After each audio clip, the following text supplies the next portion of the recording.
Welcome, welcome, welcome. You're tuned in to the crew, podcast and media network, where voices rise, stories shine, and purpose meets the world. Welcome to the crew. Come on in.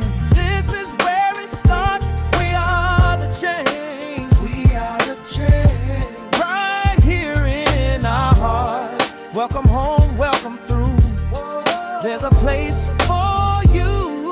The crew around the world, lifting every voice too. We make space for the voiceless, hope for the undeserved. Real talk, real stories. Every voice deserves to be heard. Streaming live, we on the move. Facebook, Twitch, Kick, YouTube. From the mic to the nations, we build transformation. Change begins with us. Faith, purpose, power, trust. Seen around the world tonight. That crew shining bright. Come on in and this is where it starts. We are the change. We are the change. Right here in our hearts. Welcome home, welcome through.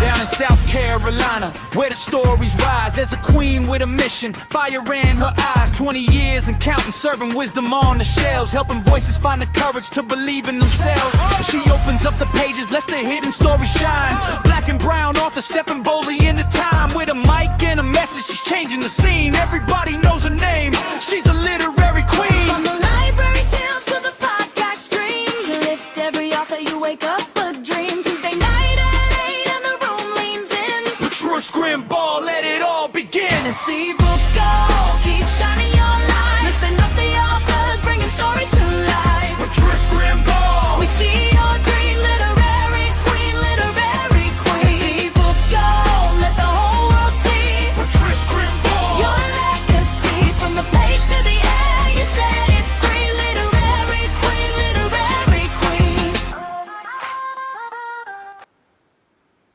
Y'all heard that music, so y'all know it's another Tuesday night. How are you guys?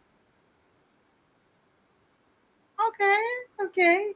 Down here in Charleston, it's hot. It's monkey hot. Y'all, yesterday it was at 121. I heard today it went to 113.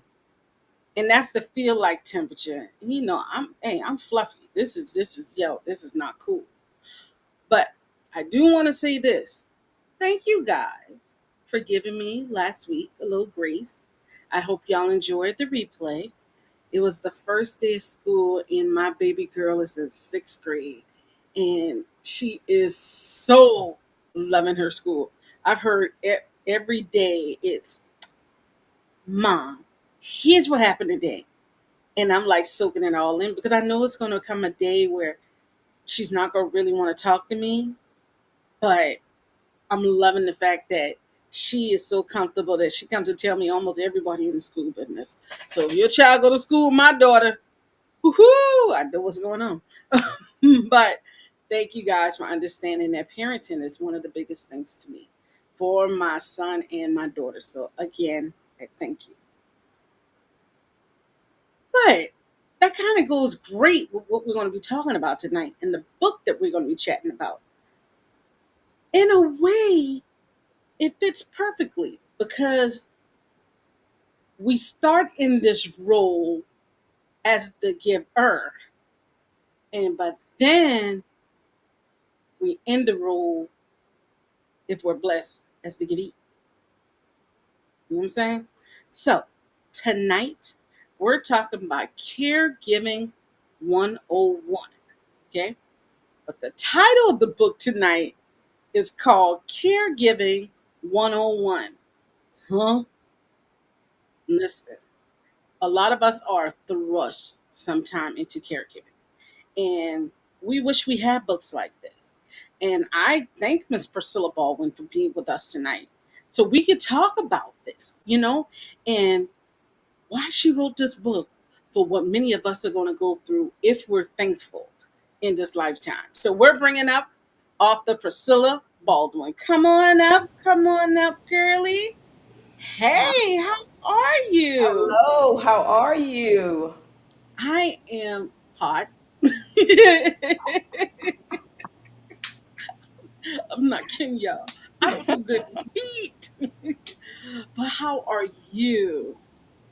I am doing great. The heat is the same here in Alabama, so the heat index was 112. So we're burning up too. Oh my God, man.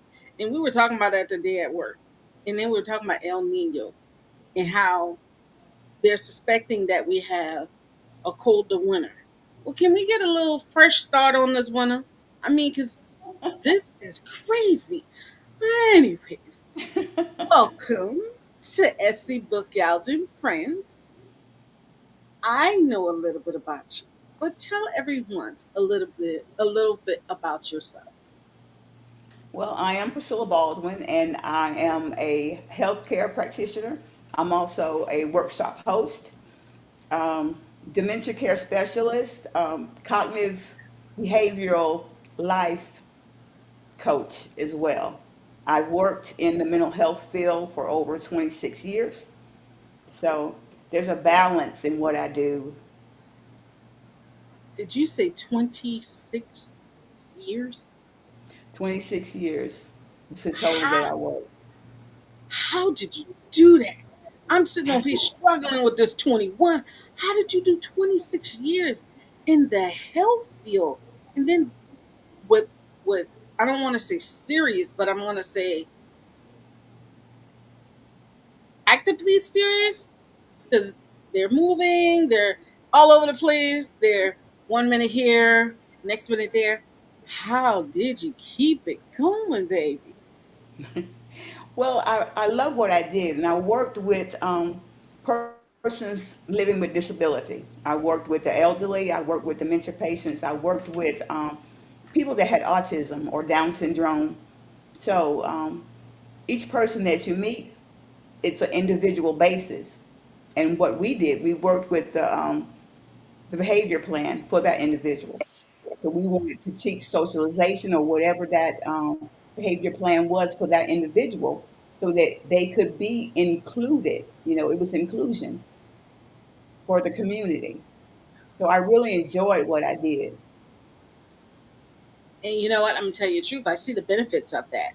Um, I know someone who works with an individual who was like that, and out of all the people that work in that building, they are one of the hardest workers and one of the sweetest workers you could ever meet. You know what I'm Right. saying? Um, what made you want to be in that field? Actually, when I first started out, I worked with the youth, the at-risk youth. And in the summertime, when school was out, we would have to go to different departments. And I ended up not really wanting to work in that field. But every summer I was put in that position. So I think that it was divine intervention leading me on the path that I was supposed to be on. Because once you buck against something, you're you're made to go through that pathway. And so once I got used to it and saw the vulnerable people and how, microaggression and everything else with people not being included in different community things, right? Because we have a tendency to see the diagnosis before we actually see the individual. So when we're supposed to see the individual and not the diagnosis. That makes a lot of sense because we Mhm. do see the diagnosis before we meet the individual. Um, I have someone who works with me that is like that, and I love him. That's my boy. And he comes and he Right. greets me every day, and he says this thing. I have a rap song he created for me, Oh, really? He created a rap song. I love him. I love him so much. And every day when he leaves, he said, "Parting is such sweet sorrow." Oh And my he's God. like, "I'll see you tomorrow, Patrice." I'm like, "All right, man, player. You did a great job today. I'll see you later." And he's so, oh my God, that's my boy. They Right. know you mess with him, you got to go through me.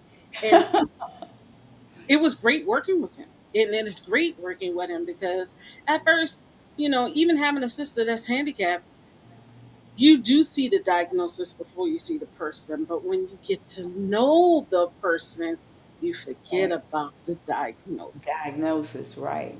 Right.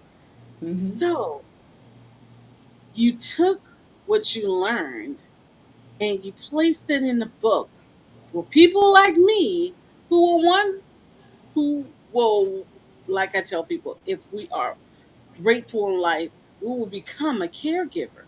Why did you feel that I need to let these people know what's up in the title, Caregiver 101? Huh.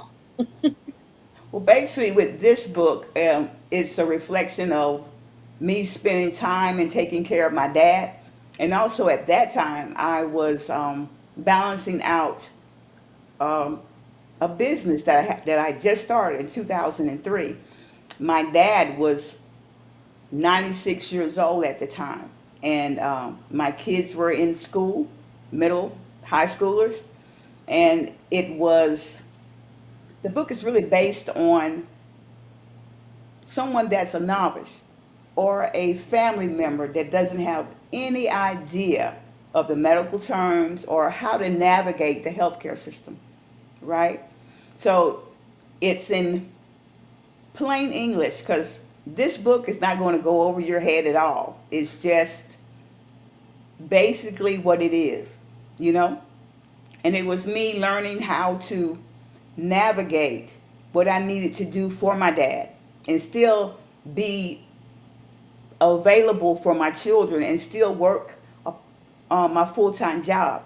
That would be, I think they call it now the sandwich generation, because you're still working, you're still taking care of your kids, and then I still had to see about my dad and learn the ins and out of the healthcare system and how to navigate and how to advocate for him, for the things that I didn't know, because in the healthcare field, there are people that are gatekeepers that won't tell you what you need to know and, how to navigate, the system or even try to help you, So you're in there learning their whole navigation system of a machine that you don't even know what exists. And at the time, my dad, um, he had issues with his blood, and we had never heard of an oncologist. We didn't know what that was. We didn't know how to navigate, how to set those appointments up. So it's a trial and error as a caregiver when you are navigating. You're so right because once you become that caregiver, you're really taking that role of also the social worker. And like you Mhm. said, this book is you wrote this book to help you be there for your father, for your kids, for your business, and for yourself. So it's like a guideline to make sure that how they say all the plates are still spinning. Right. Um, as a caregiver, what did you feel was the most important thing that you know that needed to be in this book? What needs to be in this book? There's one quote that I put in there, and it's meet people where they are, not where you expect them to be. Right? Ooh, So yes. you have to meet them where they are, because a lot of times when we put expectations on people, it's not that they can't meet the expectations. You have to think, do they have the capacity to do what you're asking them to do? That's one question that you have to ask. And a lot of times people are put in positions that they not necessarily are equipped to handle, and they're in positions that they didn't ask to be in. So we have to think about that as well. So, what do you say to someone that has read your book and they're like, you know what? I really can't do this. How do you tell them, you know what? It's okay. How do you relate to that person and say, you know, I've read your book. I don't think I'm capable of becoming a caregiver. What do you say to that individual? Like you said, it's okay. Everybody's not cut out to be a caregiver. In my humble opinion, I think that caregivers are created. It's in their DNA, you know? So everybody's not going to be a lawyer. Everybody's not going to be a judge. Everybody has their own path that they're destined for. And caregiver may not be your path, and that's fine. What I say to you is then find out other resources that are available to you. Speak to your family members. If you have siblings, you can sit down and you can talk, and y'all can come to the conclusion of if you are going to hire an agency, or if you're going to hire a private caregiver, whatever that looks like for your family, because it's caregiving is not for the weak. I can tell you that it's not. It's a journey, and in the journey, it's a process, right? It's a process of you learning the ins and out of caregiving, but it's also helping you to find out what your strengths and what your weaknesses are, and your capacity to stretch and to be in the person that you need to be to fulfill what needs to be done for this individual for the purpose of taking care of someone, showing empathy and compassion and the things that will provide a safe environment for your individual. So if you're not able to do it, there are other resources out there to assist you on your journey with caregiving. Now that is so on point. 'Cause I remember at one point in time, right before my sister passed in the hospital, my mom was in one hospital, my sister was in another hospital, Oh, wow. and there were three other sisters. Well, including me, there were three of us. And I remember us actually coming up with a game plan. Okay, listen, when I get off of work, you come home, I'll go to the hospital, I'll spend the night to the hospital, I'll leave the hospital over to work, and then when I get off of work, you go to we like had it like a machine. Right. But then we remember when my mother got sick, we actually had to sit down and have a conversation with others in the family, like, hey, can you come down here and sit this day? Can you come down here and sit that day? Okay, I've done everything I need to do with her. I'm gonna go home. So I remember having to have those hard Conversation. conversations. Yeah. But then when the caregiving is over, what do you say to that person that was the caregiver and now that part of life is over? What do you say to them? How do you say, because I remember once my mom passed, it was like this point of time we were like, okay, so what do we do now? You know, Mhm. like we still had that caregiver running through us. So like how do we say, how do you tell them, hey, okay, you know, how do you tell them it's time for them to take care of their stuff? In so many words. Well, the time to take care of yourself is at the beginning of your journey, and it's self care, right? Okay. So you have to think of yourself first, because you can't pour from an empty cup. Every morning, this is my recommendation. Every morning that you get up earlier than your loved one or your client, and that gives you time to do your meditation, your prayer, whatever that looks like for you. Cup of coffee, sitting in silence. For me, sitting in silence helps my mind not to race.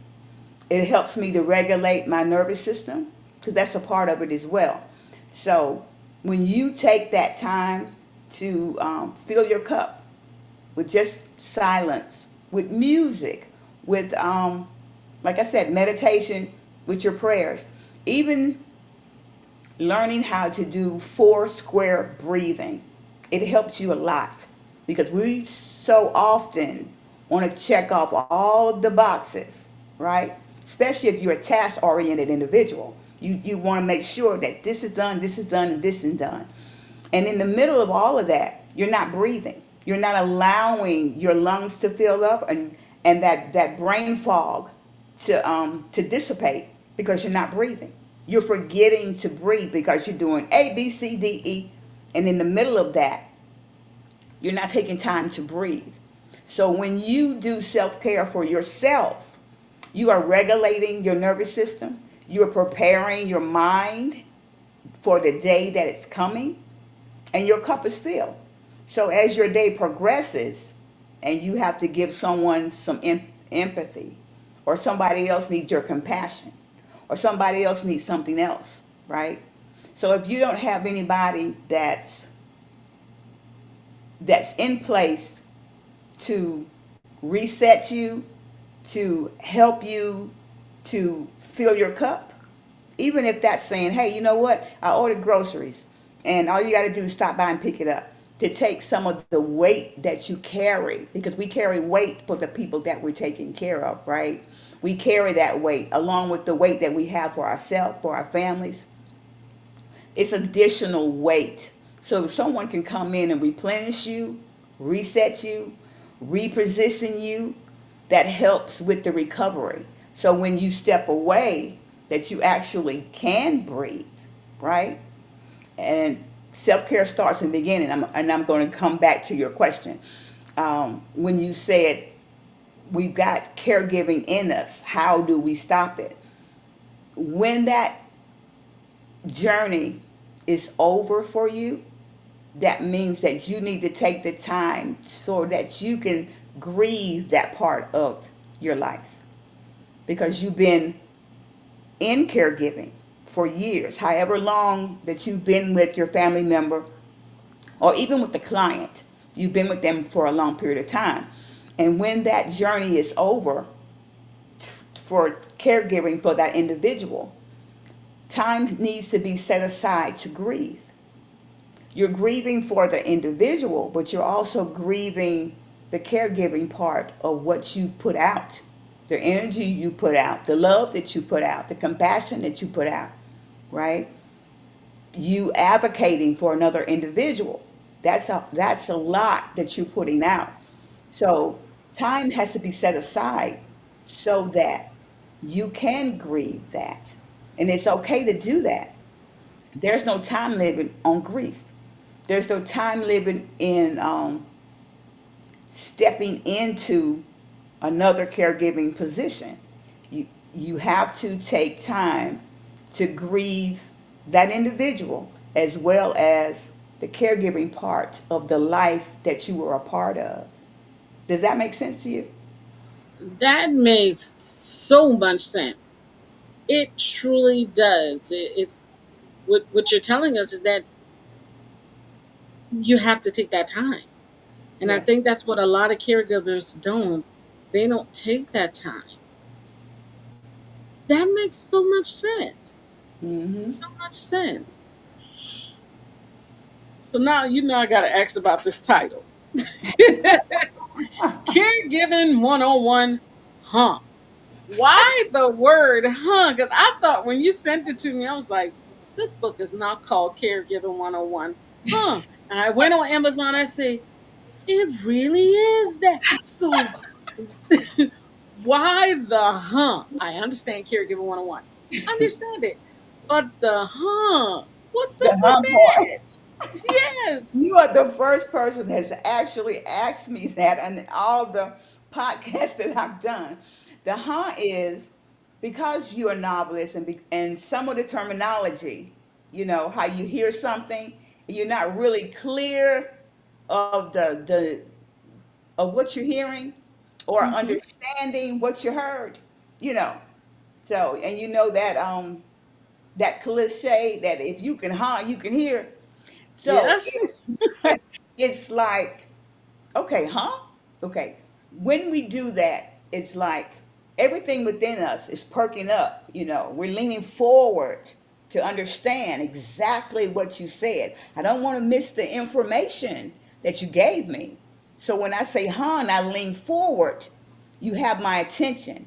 I'm trying to understand what you said. I'm trying to learn the verbiage of what you said. I'm trying to understand the content of how you put it. So when I go, huh, and I lean in, you've got my attention. You know, I may not know the rest of it, but I am showing that I'm here, I'm listening. I want to understand what you're talking about. Now I get it. Okay. Because, like, you really had me on Amazon caregiving 101. And I looked, I didn't see anything. I saw all the other caregiving. This one, hmm, that's weird. Priscilla Baldwin, caregiving 101. And then I look and I say, caregiving 101. Huh. This one, yo, that really is the title of the book. Like, it's that shock factor for me as a title because that's like, let me see what they're talking about. So I love the title. If you can give the client, because we always talk about the client a lot, but sometimes you get those, and I know people who work for, we call them caregiver sitters down here. Okay. If the client is listening to this and you can tell them one thing for their caregiver, what would you say to the client? For the client, now repeat that again. For the If you could client, say for the client to say to their caregiver, what would you say to them? Because your book talks about the caregiver, but let's reverse it. And let's okay. say, what would you tell the client to say to their caregiver? A lot of times caregivers don't feel appreciated. You know, sometimes we get really great clients, and sometimes we get not so great clients. But we have to work through that and still show up for that, right? So Right. the client needs to understand, if they have the capacity to do so, that the reason why your caregiver is there because your caregiver deemed you valuable. They see you in a everyday situation, right? So that's an extension of how they care for you, that they are showing you that they see you, you know. And if they could tell their caregivers, I appreciate that you see me, I appreciate that you value me, I appreciate that you go out of your way sometimes to accommodate me, even in the mess, that there could be messy situations, but you still show up for me. And I appreciate that, you know, because that caregiver shows up regardless, whatever the situation is, because of the calling that's on their life and them being a caregiver, right? I just truly believe that caregivers can walk into a room and change the atmosphere if they know who they are and walk in the authority in which they have, because they deal with the client, they deal with family dynamics, they deal with the atmosphere of the home, the culture of the home, and it has nothing to do with race. It's the culture of an individual's home and the rules and regulation that's in that house, right? So that's a So lot for true. one individual to come in. So when people say, "Oh, you're just a caregiver," no, drop the jest and realize that person has the ability to come in and do things that you're not able to do with that your loved one, or Yes. or that client. So when that person walks into the room, they have the ability to change the atmosphere, whether you acknowledge it or not. So true. So true. Like they say, that two little words, thank you. Right. or that statement, I appreciate you, goes Right. a long Long way. way. Right. So, I don't know if you've ever seen my show before, but when we get to the end, we have these fun questions. And you know what? I think you are the first author that I had a hard time trying to find out some fun questions. I did Okay. come up with some. Okay. So, the fun questions are normally adjacent with movies and music because those are Okay. two things I like. And when people come to my library, those are the most relatable things when I try to get them books. So here is the first fun question for you. Okay, Okay. if you could choose any male to be your doctor, any male, who would the doctor be, and why did you choose them? Oh God. Any male. Samuel L. Jackson. Oh, well, hold up now. I would be scared to be his. I would be scared. No, because he's straightforward. He's going to It's, tell you what it is, whether you like it or not. all I could do is see him in Snakes in the Plane and how he was just talking to people all kind of way. Okay, okay, Samuel Jackson Yeah. as your doctor. Ooh, that's a hard doctor, but I Boom. like it. So now you got to have a nurse, but a nurse is a female music artist. Who would it be and why? Erica Badu. Okay, okay. So now you gotta tell me why you chose Erica Badu. Because I love her music. And the things, with her being an herbalist, with her being as grounded as she is, with her energy, I love that. And that is what you need. I can see her loving somebody to help. I can literally see that. Yeah. Okay, so we got Samuel L. Jackson as your doctor. We got Erica Badu as your nurse. Oh Lord Jesus. Okay, Can you so now imagine? we need a CNA because Erica, she had to go help with somebody else. So we need a CNA, and we would like uh so we have the music. Okay, let's say a male musical artist. Who For would the it be? CMA? It's for your CNA.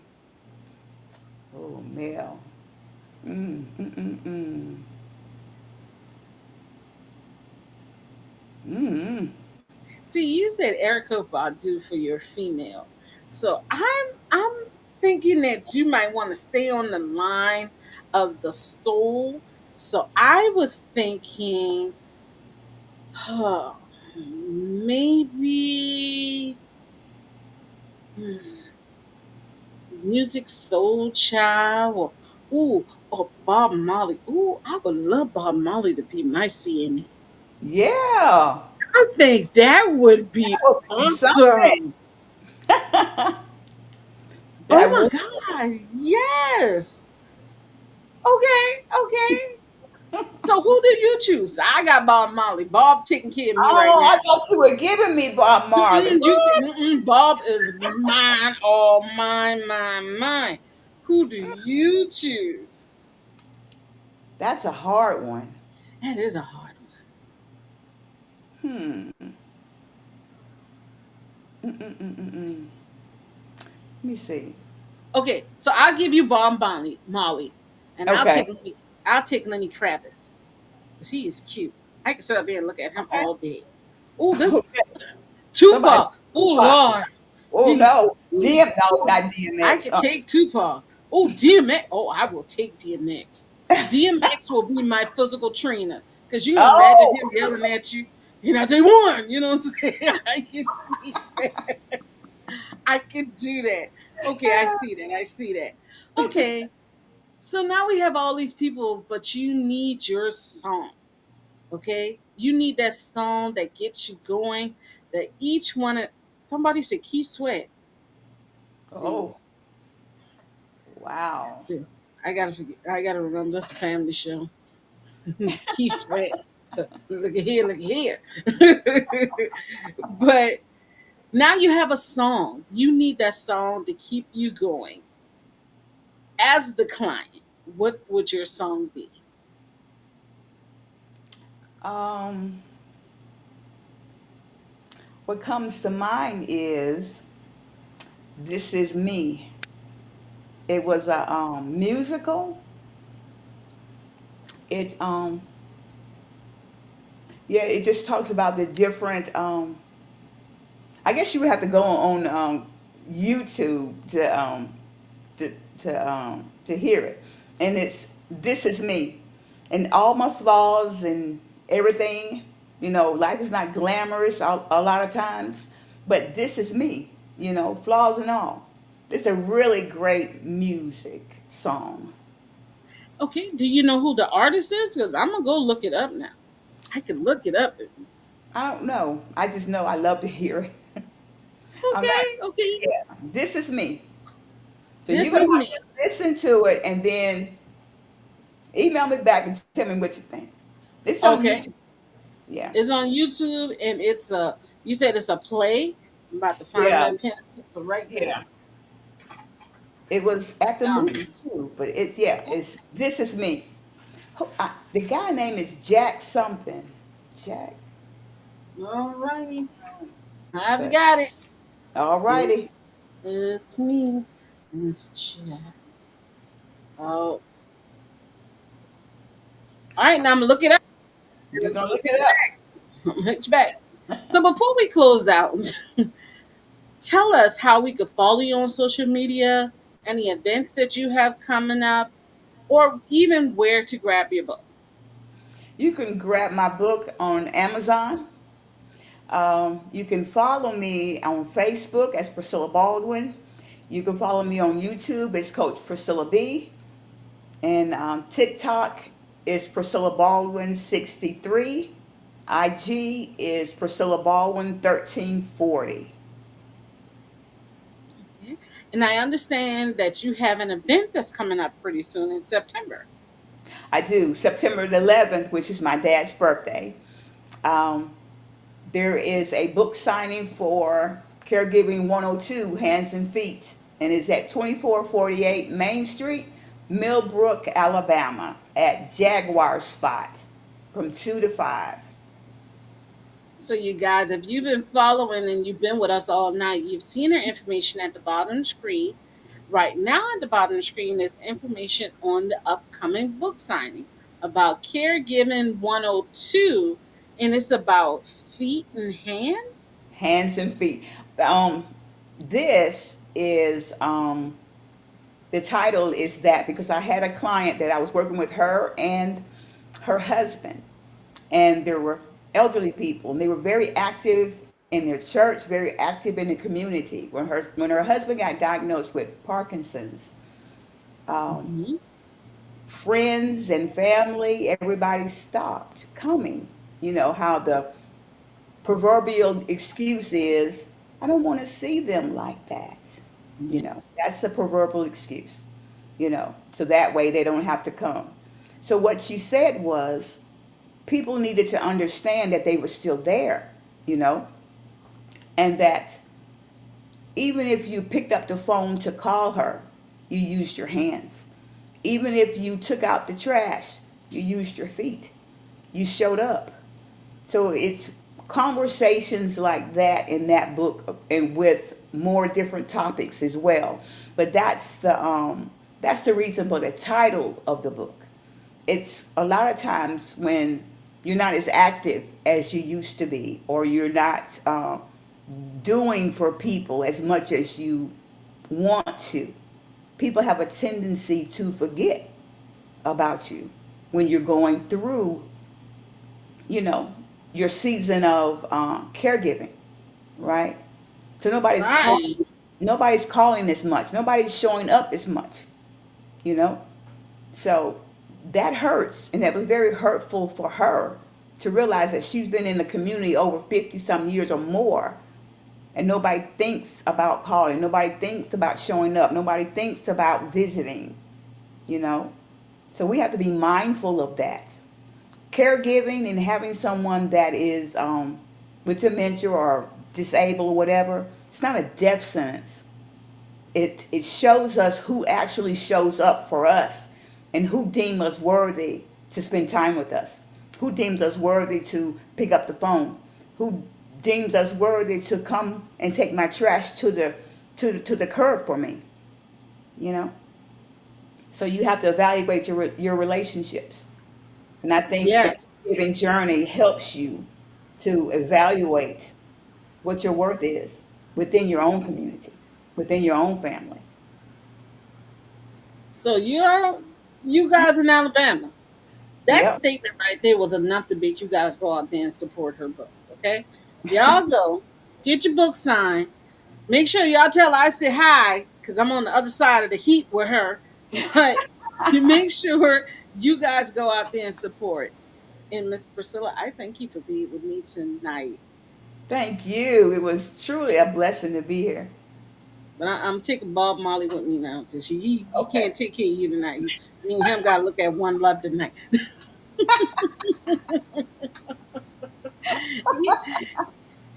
And she got, I just can't get off the Samuel L. Jackson playing a doctor. I would pay money to see him play a doctor. Right? Straight to the point. I No know, sugar. right?